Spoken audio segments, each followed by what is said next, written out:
Masechet Sota Daf Tetvav Amud Bet. On va commencer par les trois dernières lignes de Tetvav Amud Aleph. Rabban Gamliel Omer Keshem Shema'aseh Ma'aseh Behema Kar Korbana Ma'achal Behema. Nous avions vu plusieurs différences entre le Korban Mincha classique et le Korban Mincha qui est spécifique à la Sota. L'une des différences, c'est que, en général, un Korban Mincha est à base de farine de blé, tandis que la Sota doit apporter de la farine d'orge. Et pour quelle raison? Pourquoi cette différence? Eh bien, car elle agit bestialement. C'est pour cela que son korban est un korban d'un aliment animal. À savoir que la différence entre le pain de l'homme et la nourriture de l'animal, c'est que le pain de l'homme, il est à base de farine de blé, alors que les animaux mangent de l'orge. Alors, pourquoi la Torah a dit qu'il faut que cette femme apporte un korban mincha à base d'orge? C'est pour rappeler le fait qu'elle s'est comportée comme un animal. C'est-à-dire que les animaux, la femelle, elle peut se livrer à un autre mâle, alors que chez nous, Am Israël, Mekadesh Ammo al-Yedeh Hupa vekidushin, Mekadesh Ammo Israël al-Yedeh Hupa vekidushin, c'est-à-dire que une fois que la femme s'est mariée avec son mari, eh bien désormais, elle doit lui rester fidèle et en aucun cas entretenir des relations avec un homme étranger. Et sinon, elle est comme un animal qui ne distingue pas entre son premier partenaire ou le deuxième. Il n'y a que la colombe qui est fidèle à son partenaire. Tanya, Amar lahem Rabban Gamliel Hachamim. À ce propos, en fait, la Gemara nous dit ici que Rabban Gamliel, qui a été cité dans la Mishnah, qui avait dit cela, dans la Baraïta, il a été plus explicite. Il a dit au Hachamim, Amar lahem Rabban Gamliel Hachamim, Sofrim. C'est comme ça qu'il les a appelés les Hachamim, Sofrim. Alors il y a ceux qui expliquent que pourquoi il les a appelés Sofrim, c'est parce qu'il s'agissait de Rabbi Meir. Il parlait à Rabbi Meir Baalanes, qui lui était également Sofer, comme la Gemara dans Gittin, quand elle énumère les qualités de tous les Hachamim. Ici Ben Yehuda disait Rabbi Meir, Hacham ve Sofer. D'ailleurs, il avait dit à Rabbi Ishmael, quand Rabbi Ishmael lui a dit c'est quoi ton activité? Il lui a dit je suis Sofer, je suis lavelard. Donc Hacham ve Sofer. Mais de manière générale, les Hachamim s'appellent Sofrim. Chez Sofrim, Otiyot Sheba Torah. Ils comptent toutes les lettres de la Torah, tellement ils connaissent tout par cœur. Alors, Rabban Gamliel a dit aux Hachamim, Sofrim. L'une des explications aussi que j'ai vu, que Rabban Gamliel étant Nassi, alors il n'appelait pas les Hachamim Hachamim, parce que lui c'était le Nassi, il les appelait Sofrim. Hanihuli, laissez-moi le temps de vous faire une dracha. Ve'edreshena kemin homer. Je vais faire une dracha pour vous expliquer cela, kemin homer. Ça veut dire quoi homer? Ve'u shel zahav ve'hot min bo shne tzavare haluk lenoy. Rachid dit que c'est un bouton. Comme ça dit Rashi, Homer, bouton. Ve'u shel zahav ve'hot min bo shne tzavare haluk lenoy. C'est très joli. C'est en fait comme un bouton qui permet de fermer le col d'une tunique, d'un châle ou d'une veste. Eh bien, ils avaient deux trous au niveau des extrémités du col et ils mettaient un bouton comme une broche en or. Comme un bouton à manchette, exactement. Comme un bouton à manchette, eh bien, c'est ce qu'ils mettaient, un bouton en or au niveau du col. Au niveau du col, et c'est comme ça qu'il leur a dit, laissez-moi vous expliquer comme un bouton en or. cette halakha. Il y a ceux qui expliquent que Homer, c'est une petite pochette où on mettait là-dedans des bessamim. Et les gens accrochaient comme pendentif cette petite pochette pour se parfumer. Alors que c'était quoi la dracha? Tanya marlahem rabban Gamliel hachamim, sofrim hanihuli ve'edreshena kemin Homer. De Sham'e le Rabbi Meir, deka amar, hi echilato ma'adane olam, lefikach korbana, ma'achal behema, amar lahem, hatenach ashira, aniya mai'ika lemema. Lorsque Rabban Gamliel a entendu Rabbi Meir dire que cette femme sota, elle encaissait des sanctions, mesure pour mesure, et on a vu tout le parallèle qu'a fait Rabbi Meir entre son comportement négatif et les sanctions terribles qu'elle subissait, et tout était bediouk, mida keneged mida, mesure pour mesure. Alors Rabban Gamliel va lui dire, qu'est-ce que tu as expliqué? Tu as dit que la raison pour laquelle son korban, il est à base d'orge et pas à base de blé, car le blé, c'est un aliment humain. C'est avec ça qu'on fait le pain, la farine de blé. D'accord? Mais elle doit apporter un korban à base d'orge. Pourquoi qu'il est machal behema? Et pour quelle raison? Étant donné que elle, qu'est-ce qu'elle a fait avec son amant lorsqu'elle a trahi son mari, qu'elle a trompé? Elle a essayé de s'embellir et ainsi de suite. Entre autres, elle lui a d'abord donné un bon repas. Un repas royal. Elle lui a donné des délices royaux. Alors c'est pour cela que maintenant son korban, c'est juste à l'envers, à l'opposé. C'est quoi son korban? Ma'achal behema. Une minha à base d'orge. Alors, quand Rabban Gamliel a entendu Rabbi Meir dire cela, il lui a adressé une objection. Il lui a dit, Hatenach ashira, aniya ma'ika lememar.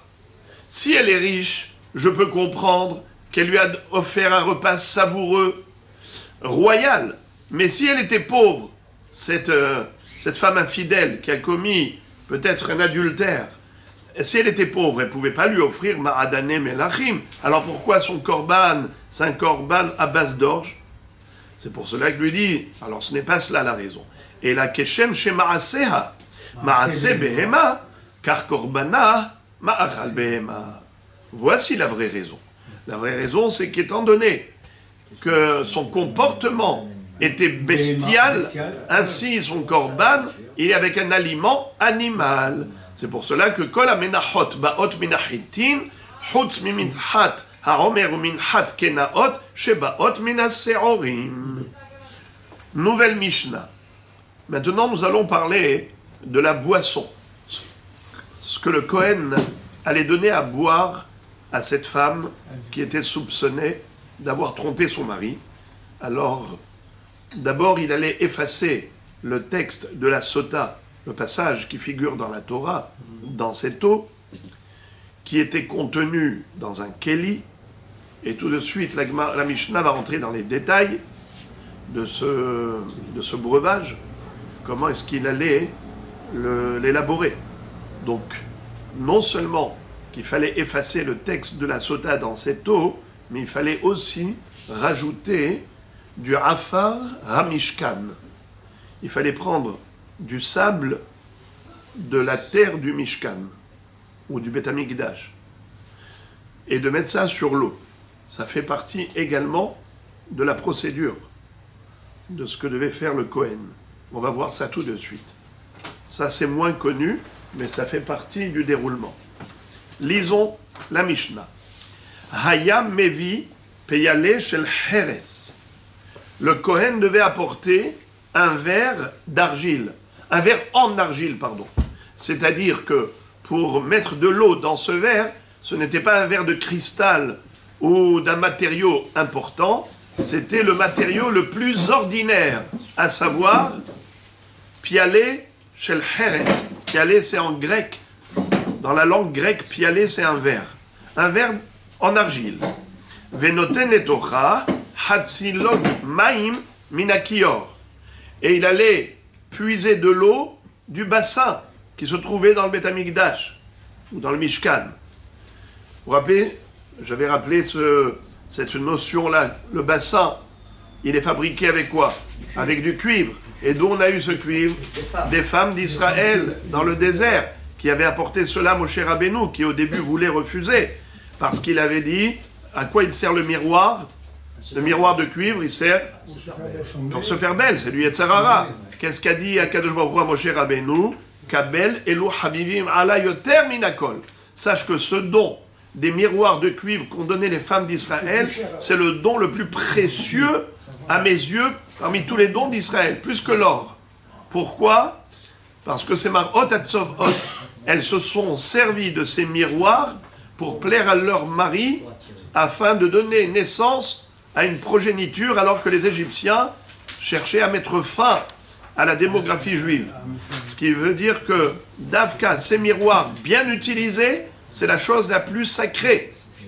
Alors contrairement à cette femme qui a eu des contacts malsains avec un homme étranger, donc son mari doit l'amener au Beth Amikdash pour vérifier si elle avait réellement trompé ou pas, alors on prend de l'eau justement de ce kior pour lui dire tu n'as pas été à la hauteur de tes matriarches, qui étaient des femmes tzadikot, pudiques, qui se sont réservées qu'à leur mari, pour plaire à leur mari.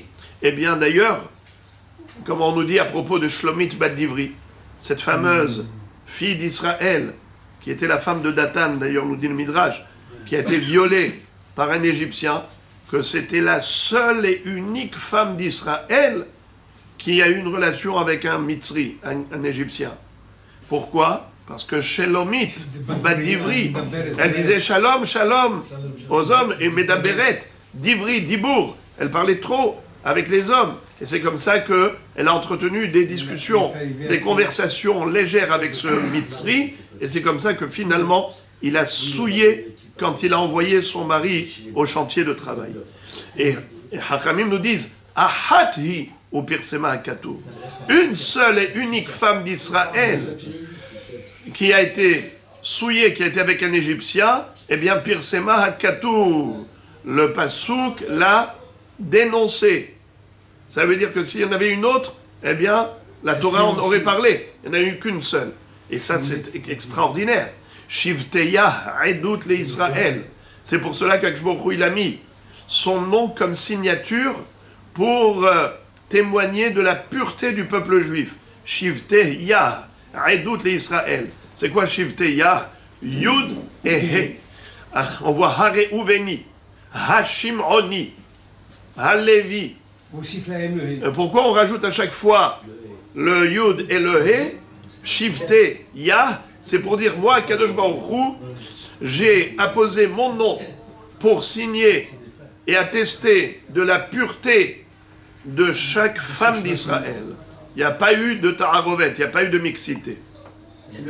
Donc, c'est comme ça que, en effet, la femme Sota en prenait de la graine, en tirait une leçon, en voyant d'où on avait pris l'eau du Kior, qui était justement le témoin de la pureté familiale, où les femmes d'Israël savaient rester fidèles à leur mari, même dans des conditions extrêmes d'esclavage et d'asservissement. Malgré tout, elles ne se sont jamais laissées souiller ou profaner.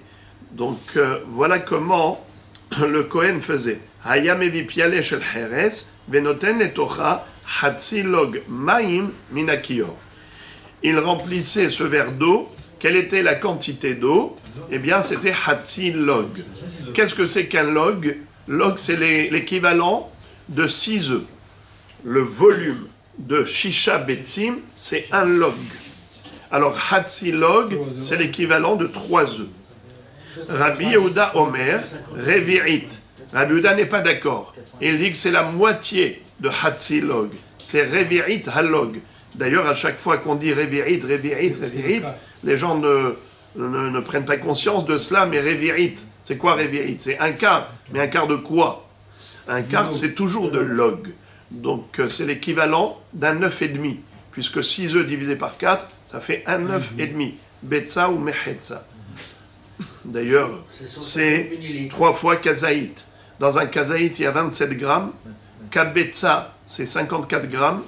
Revi'it, c'est 81 grammes. 8 centilitres,1, c'est l'équivalent de Revi'it. Betza ou Mechetza. Ok.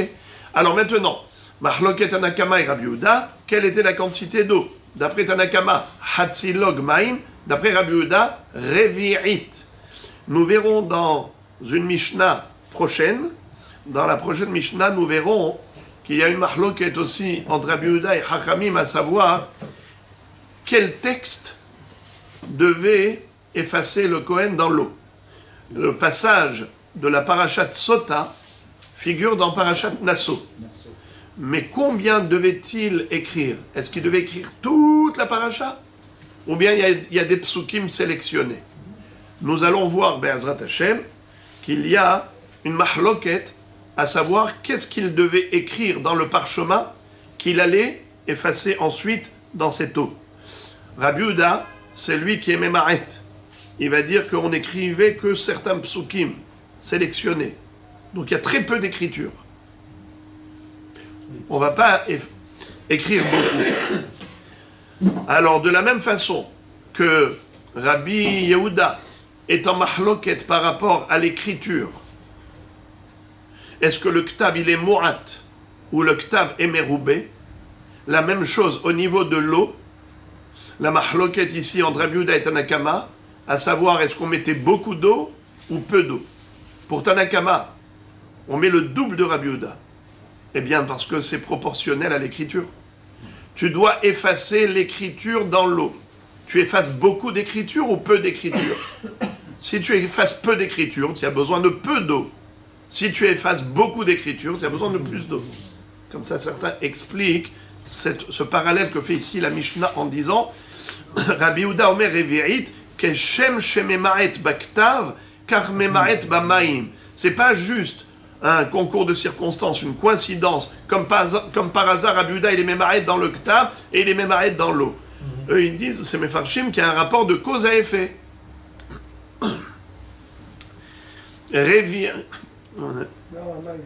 Nichnas laechal. Nichnas laechal. Upana liyimino. Ensuite, le Kohen allait rentrer dans le Hechal. Vous savez c'est quoi le Hechal?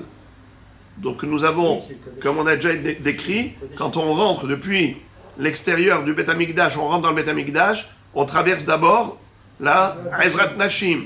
On monte les 15 marches et on arrive au Sha'ar Nikanor. On rentre dans le Sha'ar Nikanor et on arrive à Ezrat Israël. On traverse 11 coudées, on arrive à Ezrat Kohanim. On traverse 11 coudées et ensuite on est devant le Mizbeach. On traverse l'espace où se trouve le Mizbeach, n'est-ce pas, sur le côté du Mizbeach, et on arrive jusqu'à ce qu'on appelle Ben HaMizbeach Vela Ulam. On rentre dans le Ulam, on arrive au Echal. Après le Echal, on arrive où? Au Kodesh HaKodeshim.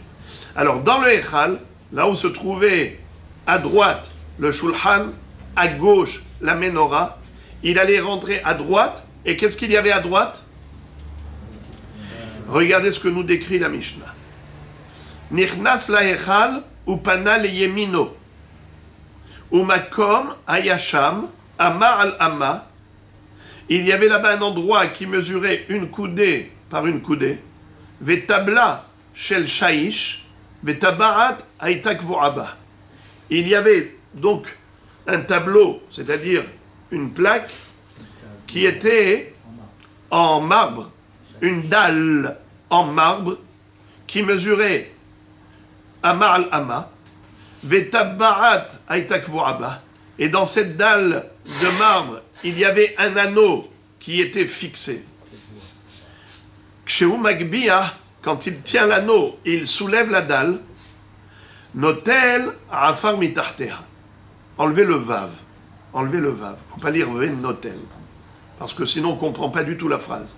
Si vous écrivez Kshehu magbia venotel afar mitarteha, ça ne veut rien dire. Alors il faut dire comme ça. Kshehu magbia notel afar mitarteha. Quand il soulève la dalle, il prenait du afar de sous la dalle, venoten, et il saupoudre l'eau avec ce afar, cette poussière, cette terre, ce sable, Kedei she'ira'e alamayim, de manière à ce que le sable soit vu sur la surface de l'eau. Il n'est pas dit qu'il doit plonger la terre dans l'eau. C'est pas écrit Venatan bamaim, mais Venatan el hamaim.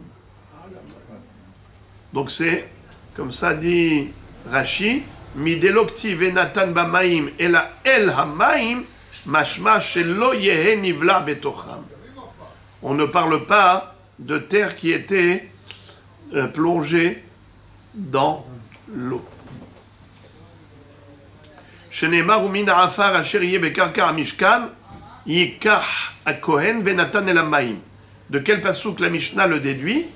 Du pasouk umin ha'afar, et de la terre, de la poussière de la terre. Asher yeh bekarka ha'mishkan, qui se trouvera dans le sol du Mishkan. Yikach hakohen venatan el hamaim. Le Kohen en prendra et il va le mettre el hamaim et non pas bamaim. Donc c'est sur l'eau, sur la surface de l'eau et pas dans l'eau. Gemara, Tana. La Gemara nous cite une baraïta qui dit comme ça. Piale shel Heres hadasha, divrei Rabbi Ishmael. Dans la Mishnah, on nous a dit que le Kohen devait prendre un verre en argile. Mais il n'est pas écrit qu'il faut qu'il soit neuf. C'est la Gemara qui cite une braïta qui, au nom de Rabbi Ishmael, précise que ce verre en argile devait être neuf. Maïtama de Rabbi Ishmael. Pourquoi Rabbi Ishmael exige qu'il soit neuf? Réponse. Gamar Keli mi Metzora. Il apprend d'une Gezerah Shava. Il y a écrit le mot Keli à propos de la sota, comme on vient de voir maintenant. Où est-ce qu'on retrouve le terme Keli à propos de la sota? Velaka hakohen maim kedoshim bikli hares. Umin ha'afar asher yeh bekarka ha'mishkan ikar hakohen venatan el hamaim. Donc nous voyons Keli hares. C'est écrit Keli à propos de la sota. Et il est écrit également Keli à propos du Metzora. Comment? Vetziva Kohen veshahat et atzipora echat el Keli Heres al maim haim. Dans la paracha de Metzora, on retrouve la procédure de purification. Entre autres, qu'est-ce qu'il faut faire pour purifier le lépreux? Il fallait qu'il apporte 4 éléments: un bois de cèdre, une branche d'hysope, un tissu rouge écarlate qui avait été teint avec de la cochnie, le sang d'un vermisseau, et 2 oiseaux, dont l'un allait être shechité, on allait lui faire la shechita, verser son sang dans l'eau qui était contenue dans un keli heres.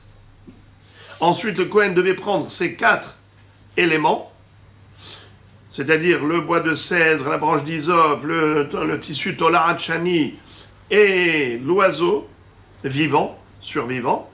Il trempait tout cela dans l'eau et il allait asperger le lépreux. C'est comme ça qu'on allait le purifier. Entre parenthèses, Hachamim nous disent pourquoi ces 4 éléments. C'est pour nous dire que lui, il était orgueilleux comme le cèdre, qui est grand. C'est pour ça qu'il a parlé du Lachon Hara des autres, parce qu'il s'est senti supérieur à eux. Alors il faut qu'il apprenne à être humble. L'humilité comme le petit buisson, l'hysope, c'est un petit buisson. Et même encore qu'il se rabaisse davantage comme un petit ver de terre, un petit vermisseau, tolaat shani. Et aussi un oiseau. Pourquoi 2 oiseaux? Parce que les oiseaux, ils piaillent tout le temps. C'est comme ça qu'il a parlé du Lachon Hara. Il doit égorger un oiseau. Pourquoi il doit libérer l'autre? Parce que la parole négative, il faut l'arrêter, mais il faut libérer la parole positive. En tout cas, je ferme la parenthèse pour revenir à ce Inyan, où nous voyons à propos du Metzora, qu'il est écrit là-bas le mot Keli. Il est écrit à propos de la sota, Keli. Bichli Hares, Bichli Heres. Gzera Shava. De même que pour le Metzora, il faut que ce soit un Keli Heres Hadash, neuf. Là aussi, il faut que ce soit un Keli Heres Hadash. La Gemara dit Ve'atamin alan. Et là-bas, à propos du Metzora, du lépreux, qui dit qu'il faut que le verre en argile soit neuf, peut-être même s'il avait déjà été utilisé. Réponse d'Irtiv, Veshahat et Atzipora Ehat, El Keli Heres, Al Maim Haïm. Là-bas, il est écrit que l'oiseau, le premier oiseau qui va égorger, et il va verser son sang dans l'eau qui est contenue dans le Keli, là-bas, il est écrit comme ça. Et El Keli Heres, Al Maim Haïm. Ma Maim Haïm, Shelo Ne'esta Bahem Melacha, Af Keli, Shelo Ne'esta Bo Melacha. C'est quoi Maim Haïm? C'est de l'eau de source. Dès qu'on a puisé l'eau de la source, eh bien ça s'appelle qu'on a pris Maim Haïm. Est-ce que quelqu'un a déjà travaillé avec cette eau? Est-ce que cette eau a déjà été utilisée par quelqu'un? Non, ça vient de jaillir de la terre. Donc, c'est Maim Hadashim. Lo Ne'esta Bahem Melacha. Également, le Keli Heres, qui a été juxtaposé au Maim Haïm, doit ressembler au Maim Haïm. Chez Lona Asabo, Melacha. Voilà donc, on compare le Keli de la Sota au Keli du Metzora, comme le Keli du Metzora a été juxtaposé au Maim Haïm pour dire Hadash, chez Lona Asabo Melacha. Là aussi, il faut que ce soit un Keli Heres, Hadash, chez Lona Asabo Melacha. La Gemara va maintenant donc poser une question. Si c'est comme ça, Im Halan Maim Haïm, Afkan Maim Haïm, alors dans ce cas-là, il faut pousser le bouchon encore plus loin et dire que de même que de la même façon que pour le Metzora, on a dit qu'il faut Maim Haïm, de l'eau de source, alors peut-être que pour la Sota aussi, il faut lui faire boire de l'eau de source. Maim Haïm, et non pas de l'eau du Kiyor. C'est-à-dire, si tu prends de l'eau du Kiyor, alors, ça nous donne quoi? C'est comme la Keli le Kiyor. Oui, c'est pas Maim Haïm. Ce n'est pas Maim Haïm. La Gemara répond, les Rabbi Ishmael Achinami, de Amar Rabbi Yochanan me Kiyor. Rabbi Ishmael omer me Maryan hen. Hachamim omrim, Ishar me mot hen. C'est-à-dire, Rabbi Ishmael dit que, en effet, l'eau qui se trouvait dans le Kiyor, c'était de l'eau qui était puisée du Marianne. C'était pas n'importe quelle eau qu'on mettait dans le Kiyor. Ça devait être enfoncé à l'intérieur d'un puits, et au fond du puits, il y avait une fontaine, il y avait une source qui traversait, et c'est de là-bas qu'on puisait l'eau de ce Marianne. Et pour Rabbi Ishmael, il n'y a que cette eau qui est cachère dans le Kiyor. Alors, c'est quoi ta question? Il faut qu'on prenne de l'eau de Marianne, Maim Haïm, c'est le cas. Hachinami, en effet, c'est le cas. Car Rabbi Ishmael, fidèle à sa propre opinion, qui dit que le Mekiyor, c'est Marianne, c'est Maim Haïm. Hachamim omrim mishar memothen. Mais Hachamim disent que même de l'eau qui n'était pas d'eau de source, c'était cachère dans le Kiyor, selon Hachamim. Alors, si tu poses ta question par rapport à Rabbi Ishmael, eh bien, Rabbi Ishmael, de la même façon qu'il a déduit de Metzora pour la Sota qu'il faut un Keli Hadash, eh bien, ainsi il exige Maim Haïm, comme pour le Metzora. Donc, les deux critères, Keli Hadash et Maim Haïm. La Gemara, maintenant, va remettre tout en question. Rabbi Ishmael, d'où il déduit cette comparaison entre Sota et Metzora? D'une Gezerah Shava, car il a trouvé le même mot qui figure dans les deux textes. Nahon? La Gemara va dire, mais ils sont incomparables. Ika le Mefrach, ma le Metzora, sheken ta'un, etz erez, ve'ezov, ushni tolarat. Comment tu peux comparer la Sota au Metzora, mais ils sont incomparables. Vu que le Metzora, la Torah, elle a été mahmira, elle a été très rigoureuse à l'égard du Metzora. C'est qu'elle a exigé 4 éléments. Elle a demandé que le Metzora apporte avec lui un bois de cèdre, une branche d'hysope, un tissu rouge écarlate, et avec les 2 oiseaux. Mais tout ça, on n'a jamais vu que pour la sota, il faille apporter autant d'éléments. Donc tu vois que la Torah, elle est plus exigeante à l'égard du Metzora que ce qu'elle est exigeante dans la procédure de la sota. Donc comment tu peux dire que de la même façon que pour le Metzora, il faut que ce soit un Keli Heres Hadash, neuf, qui n'a jamais été utilisé, ce verre, ainsi pour la sota, il faut que le verre qui est Keli Heres, il soit Hadash. Rabbi Ishmael dit il faut qu'il n'ait jamais été utilisé. Et d'où tu sais qu'il ne faut pas qu'il soit utilisé comme celui du Metzora. Mais quel rapport la sota avec Metzora? Tu vois bien qu'on n'exige pas à propos de la sota tout ce que la Torah a exigé par rapport au Metzora, tel que Etzerez, Ezov, Ushni, Tolaat. Alors pourquoi tu compares l'incomparable? Peut-être que même si pour le Metzora, il faut que le Kli Heres soit Hadash, mais pour la sota, même s'il n'est pas Hadash, c'est tout de même kasher. Entre parenthèses, Rabotai, comment est-ce qu'on peut poser une telle question?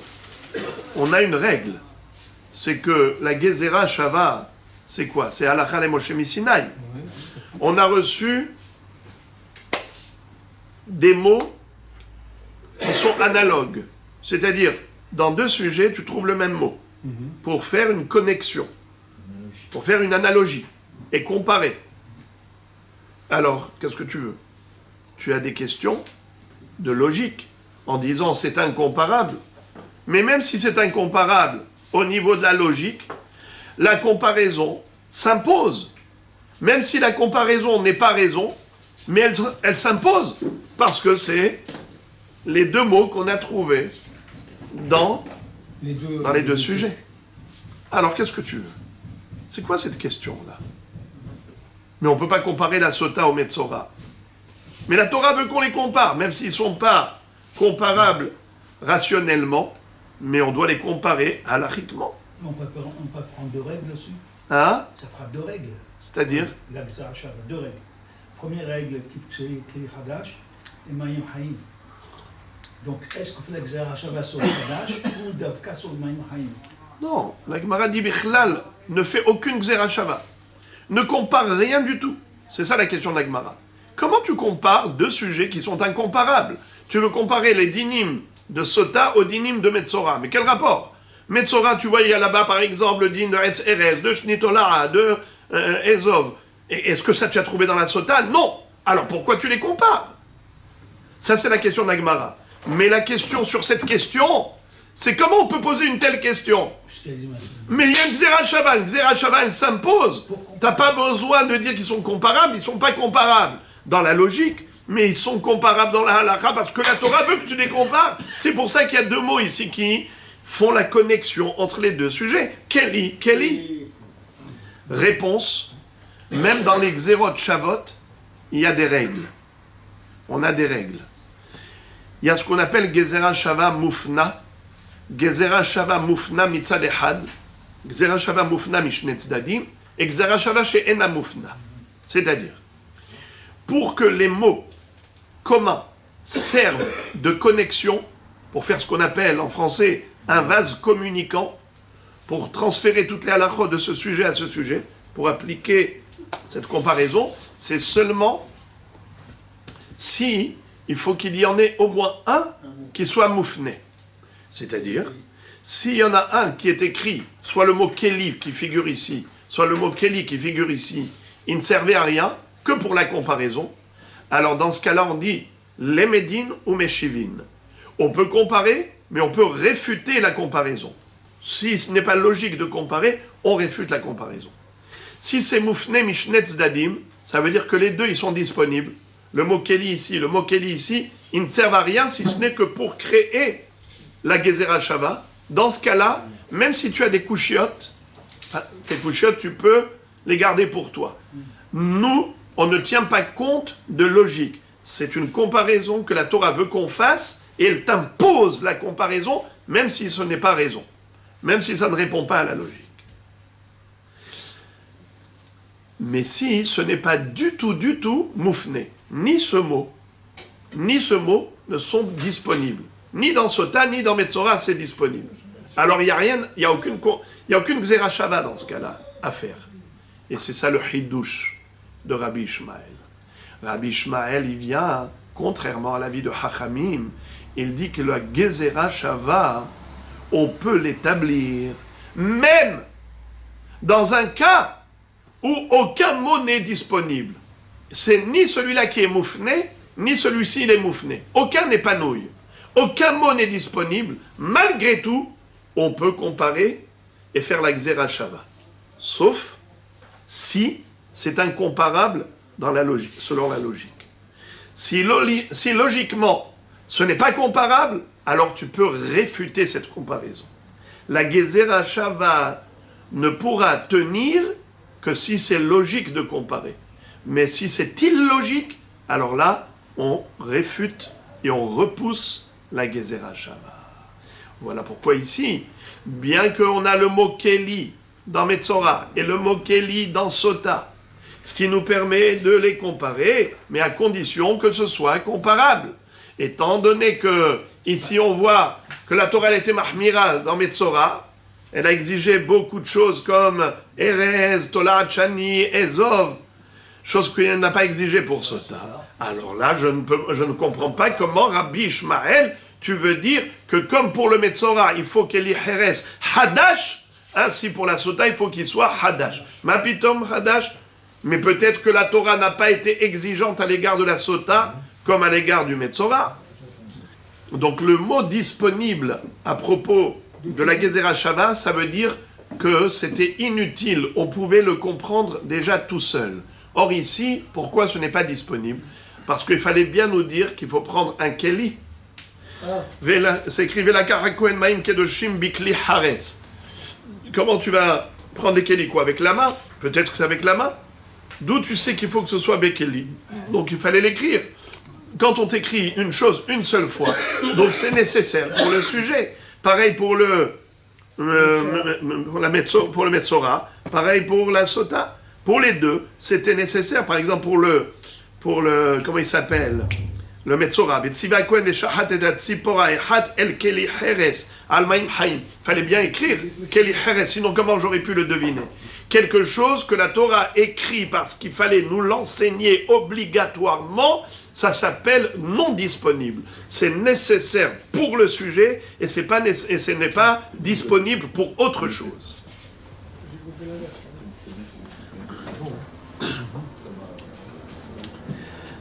Alors maintenant, la Gemara répond à cette question et elle dit Amaraba. Rabba répond à cette question.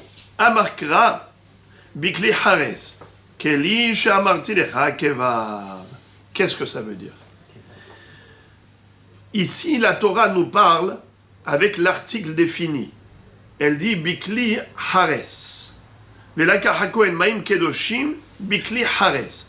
À propos de la Sota, il est dit que le Kohen va mettre l'eau sacrée, l'eau du Kiyor, Bikli Hares, dans un Keli en argile. Comment elle aurait dû écrire la Torah? Elle aurait dû écrire normalement Velaka HaKohen Keli Hares, Venatan Letochom Haim Kedoshim. Le Keli doit prendre, le Kohen doit prendre un Keli Hares et verser dedans de l'eau, n'est-ce pas? Ou puiser l'eau avec. Pourquoi est-ce qu'elle dit Velaka HaKohen Maim Kedoshim Bikli Hares, comme si ce Keli Hares, on le connaît déjà. D'où tu le connais?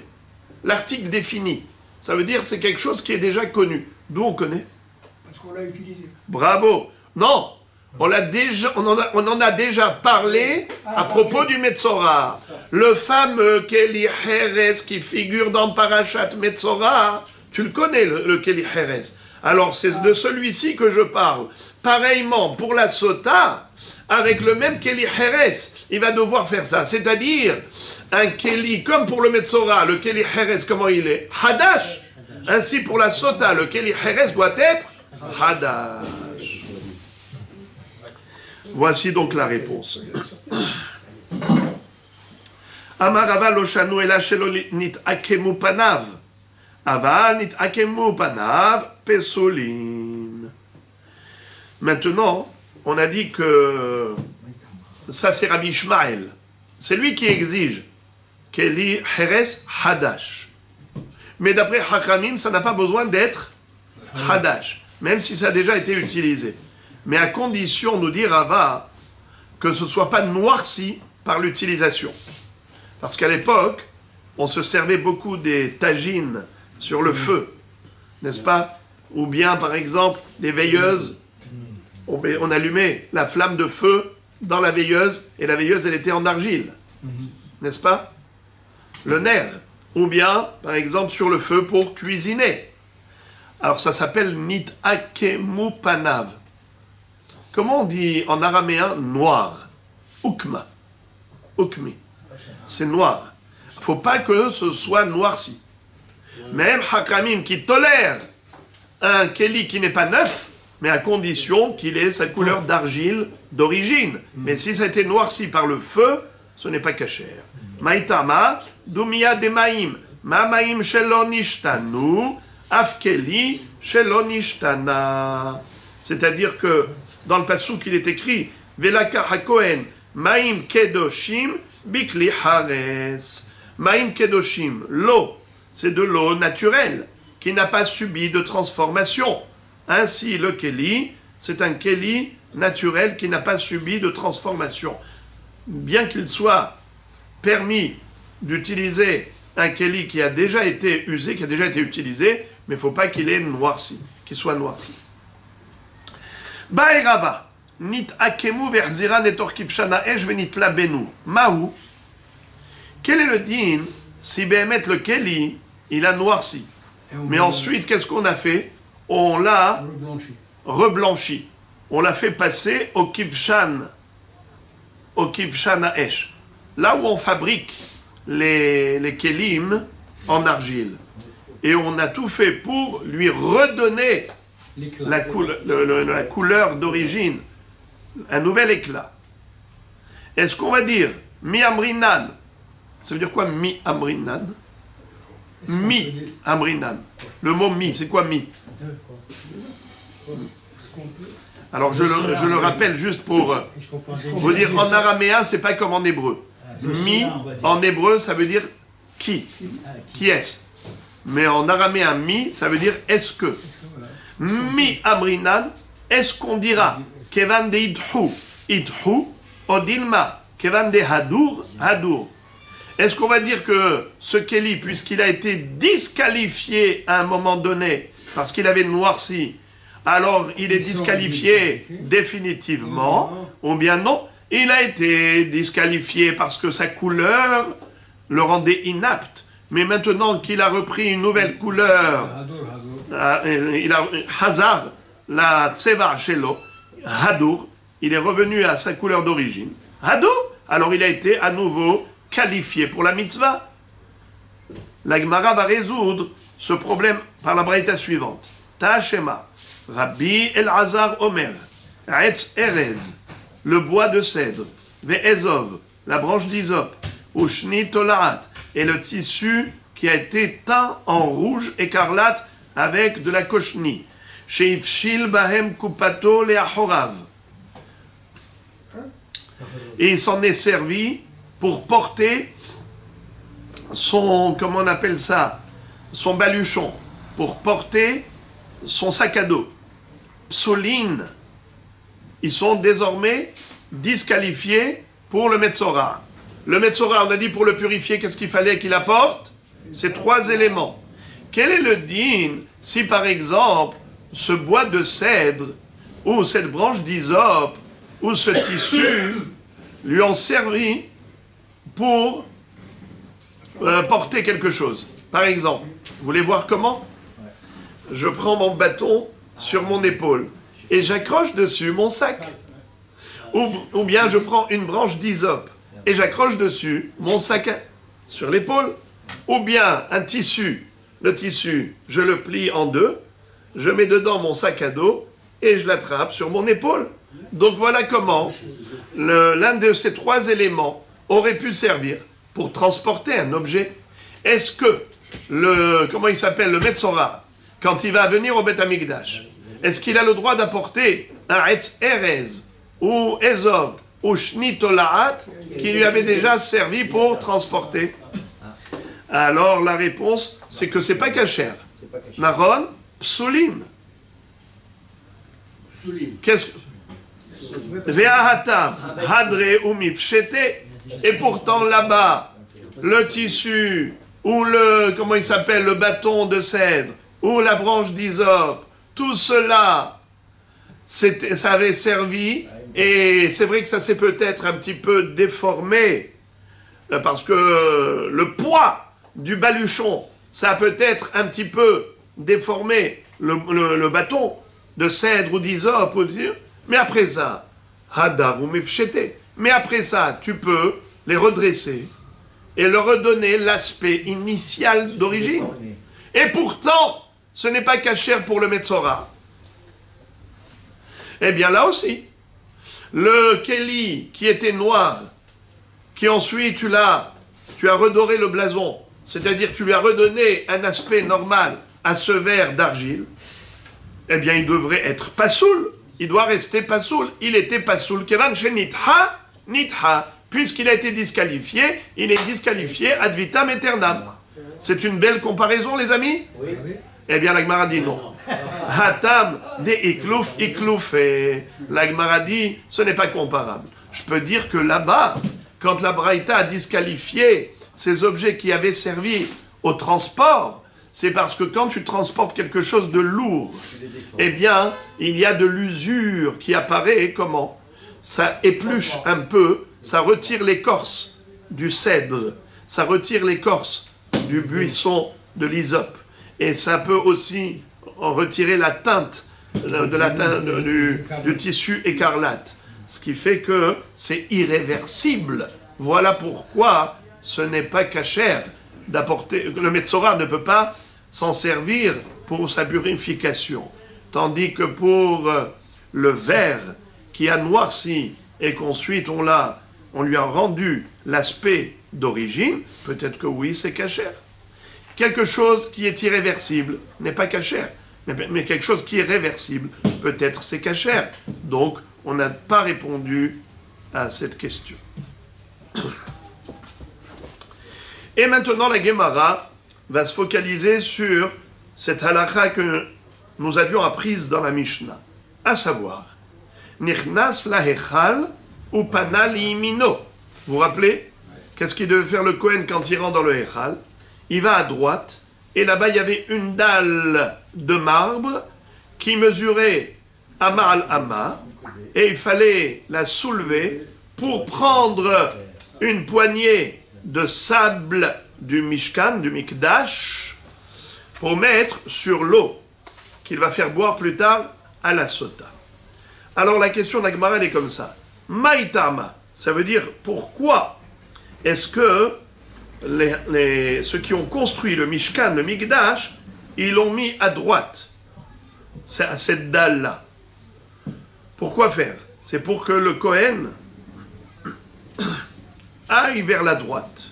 De Amarmor, Kolpinot Chatapone, Loyehu et la Derech Yamin. À chaque fois que tu dois tourner vers la droite. Et d'où on apprend ça? On l'apprend du Yam Shel Shlomo.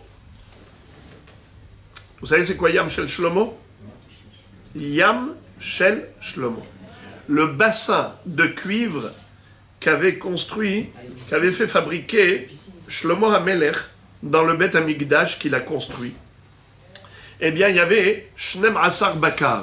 C'est quoi Shnem Asar Bakar?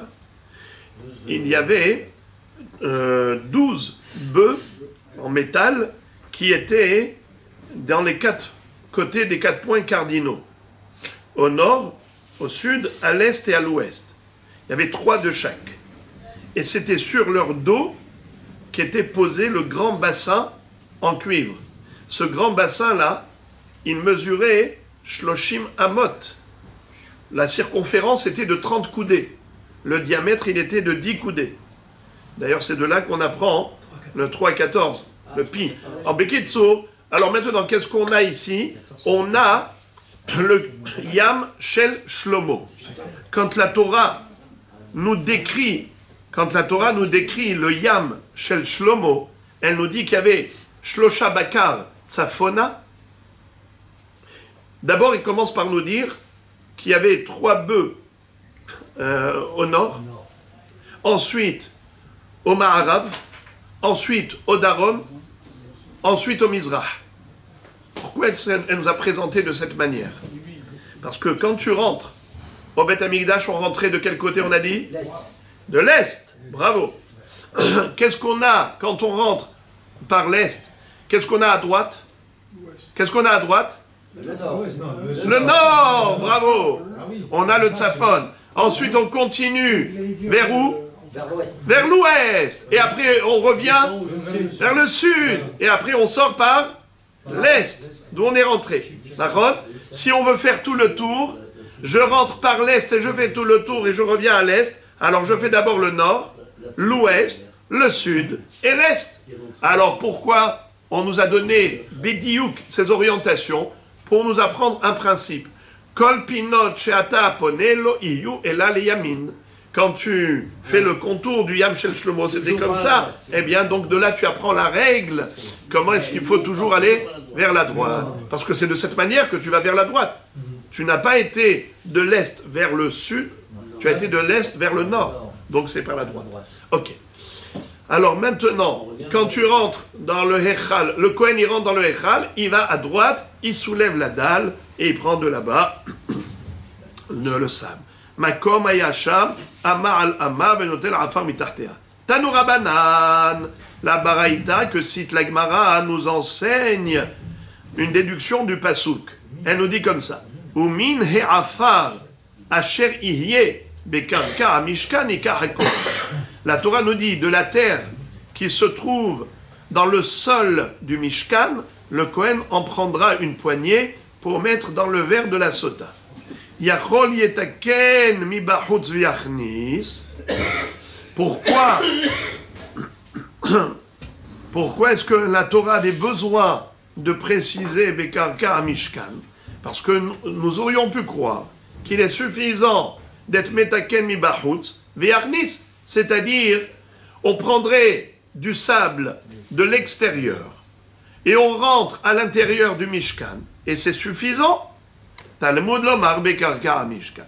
C'est la raison pour laquelle la Torah avait besoin de préciser que non, le sable qu'il prendra, c'est de karka mishkan, du sol du sanctuaire, et non pas de l'extérieur.